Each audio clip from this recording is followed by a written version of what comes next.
Hi everyone, it's Snowy Tuesdays here. Today I will be going through chapter 8 of my Haikaveh story, Tempt Me Away But I'll Always Be Yours. The premise of the story is this.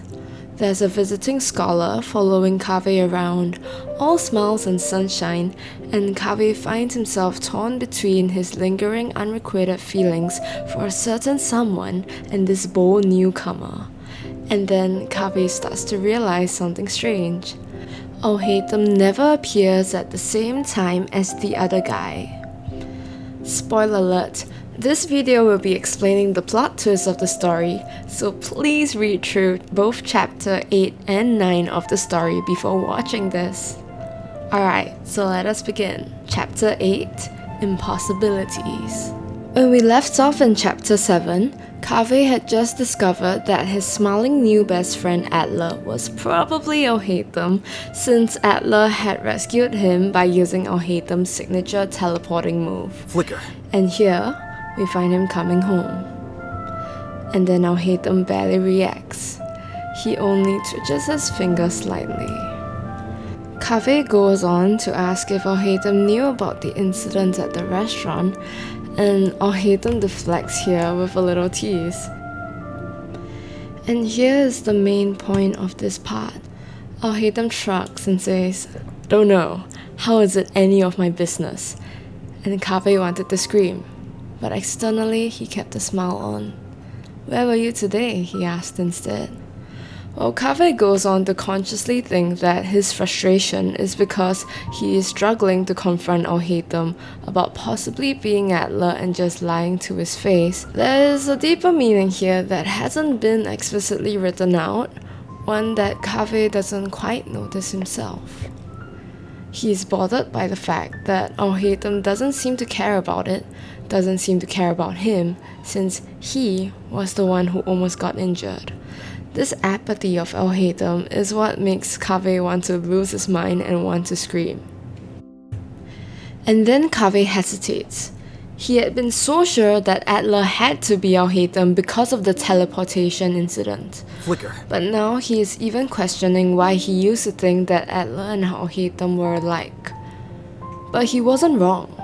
Adler and Alhaitham are alike in many ways. I mean, other than the fact that they are literally the same person. But because Alhaitham has just been overcompensating so much by giving his warmest and best traits to Adler and leaving nothing but coldness for Kaveh, the Alhaitham in Kaveh's eyes has been changing to someone who is no longer the Alhaitham that Kaveh knew and recognized. Even so, Kaveh decides to continue with his plan and invites Alhaitham to dinner with a friend. Alhaitham tries to get out of it. He asks, "Are you trying to subtly hint to me to get out of the house at that time?" And this is hint number 1, that Alhaitham knows exactly what Kaveh is doing. And then Alhaitham concedes and says, "If I'm free." Kaveh considers that to be a win. But honestly here, Kaveh should not have considered it as a win. If Alhaitham really wanted to, he could have just not turned up and claimed he was busy with work. But Kaveh here was thinking about the Alhaitham he had known in the past. The Alhaitham who, in his story quest, got off the clock on the dot just to rush home to have dinner with Kaveh. He was thinking that if Alhaitham says, "If I'm free," he would definitely be there. But he shouldn't have. Luckily for him, or unluckily, Alhaitham was planning on turning up anyways.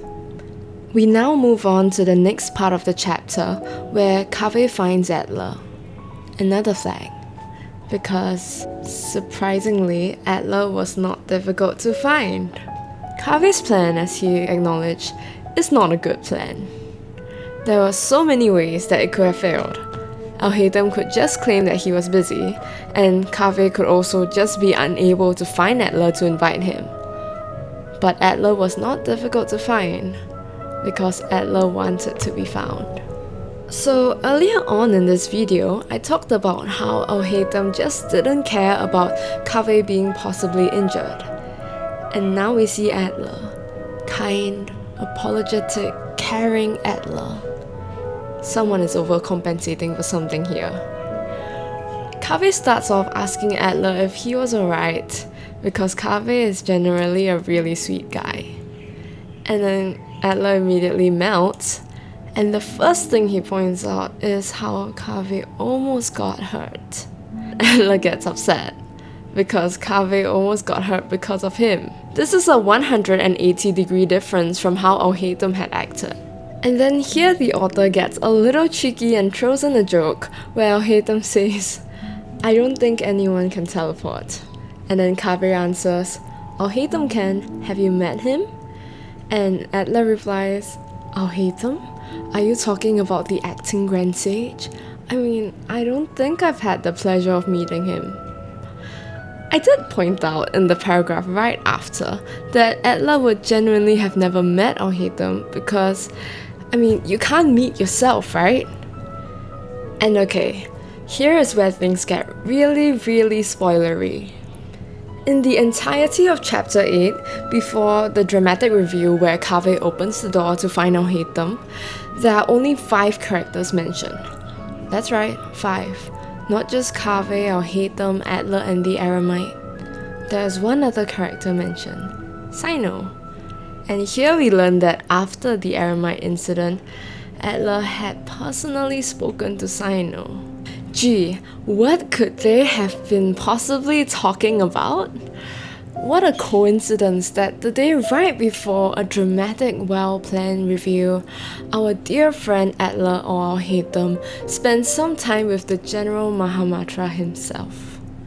So yes, Cyno is the one in disguise here. Back to the story.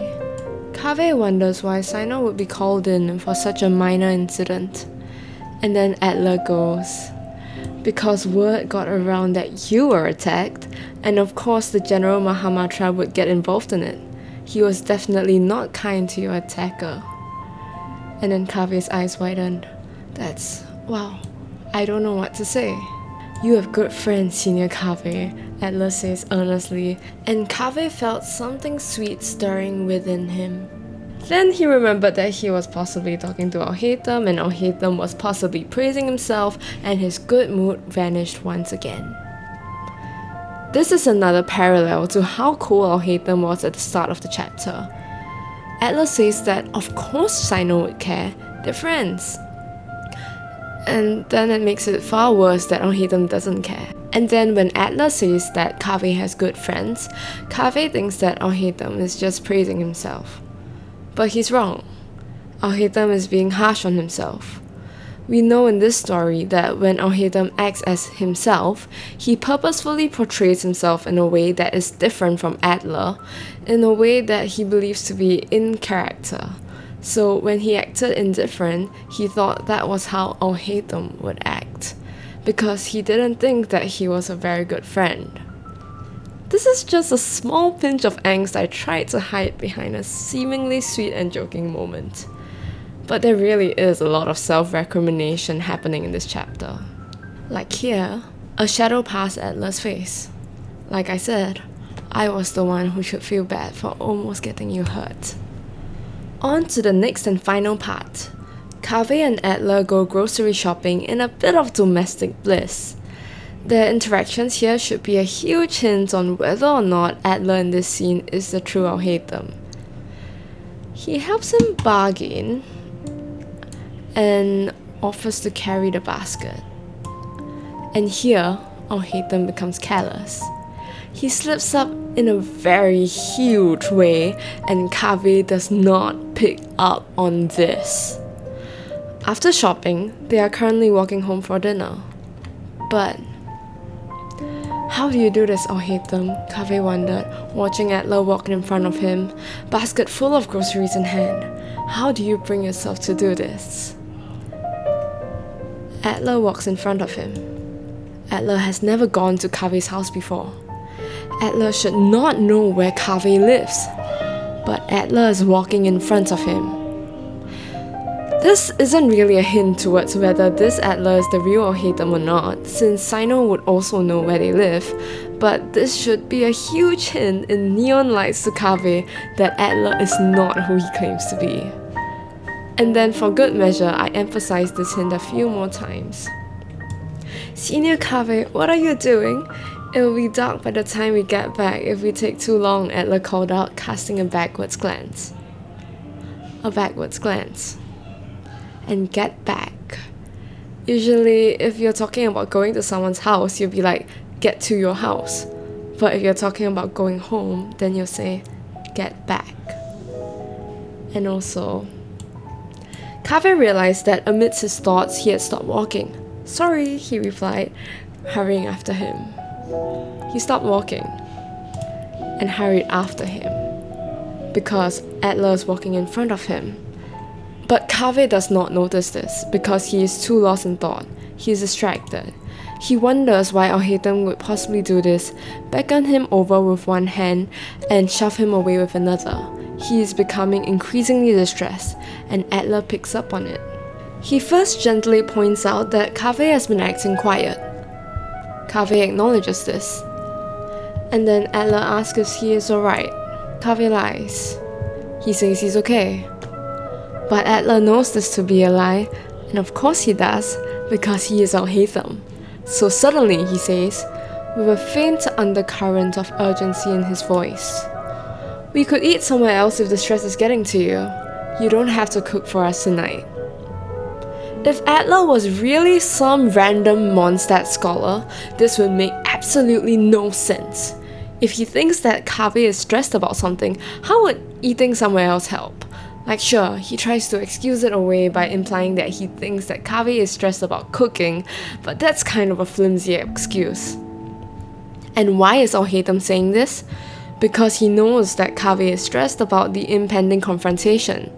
And he has a faint undercurrent of urgency because he knows that they are reaching their house and knows that the moment Kaveh opens the door, it's all over because he's going to see the other Alhaitham behind the door and they can't back out of this anymore. So here, out of genuine concern, Alhaitham gives Kaveh a chance to back out of the plan. But Kaveh doesn't take it. He's determined to see it through. Initially, I was gonna write this part a lot slower, with more descriptions on how he opens the door and how he casts looks at Adler, but in the end I decided to go with shorter phrases and move this scene faster to keep up with the tempo and suspense of the moment. And you know what happens next. And then he froze, because on the other side of the door stood Alhaitham, his arms crossed, his dark green eyes glinting back at Kaveh.